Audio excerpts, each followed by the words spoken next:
Welcome to R five TV news. ఈ నెల 10వ తారీఖు చింతలపూడి శాసనసభ్యులు పుట్టినరోజు సందర్భంగా జంగారెడ్డిగూడెం పట్టణంలో ఎస్ఆర్కే ఓపెన్ వాలీబాల్ టోర్నమెంట్ కార్యక్రమాన్ని గురువారం నుంచి శనివారం వరకు నిర్వహించనున్న సందర్భంగా గురువారం జంగారెడ్డిగూడెం పట్టణానికి చింతలపూడి శాసనసభ్యులు చేరుకుని వాలీబాల్ టోర్నమెంట్ ప్రారంభించారు. ముందుగా క్రీడాకారులను పరిచయం చేసుకున్నారు. 3వ రోజు విజేతలకు చింతలపూడి శాసనసభ్యుల ఆధ్వర్యంలో బహుమతులు అందజేయనున్నారు. ఈ కార్యక్రమంలో కూటమి నాయకులు అధిక సంఖ్యలో పాల్గొన్నారు.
నమస్కారం.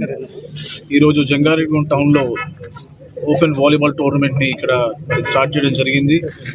ఇది 3 డే టోర్నమెంట్గా ఇక్కడ కండక్ట్ చేస్తున్నారు. సో దీనికి సంబంధించి ఒక 20 టీమ్స్, అట్లాగే మరి నేషనల్ లెవెల్ ప్లేయర్స్ కూడా. సో అందరూ కూడా చాలా స్పోర్టివ్గా ముందుకెళ్ళాలని చెప్పి అందరూ కూడా నేను కోరుకుంటున్నాను. పక్కన క్రికెట్ టోర్నమెంట్స్ జరుగుతున్నాయి, అలాగే వాలీబాల్ టోర్నమెంట్ జరుగుతాయి. ఫిట్నెస్కి అలాగే ఒక టీం వర్క్కి కలెక్టివ్గా ఆడి మరి ఎవరైతే మరి అన్ని రకాలుగా మరి ఇక్కడ అరేంజ్మెంట్స్ చేయాలని చేస్తున్న మేనేజ్మెంట్కి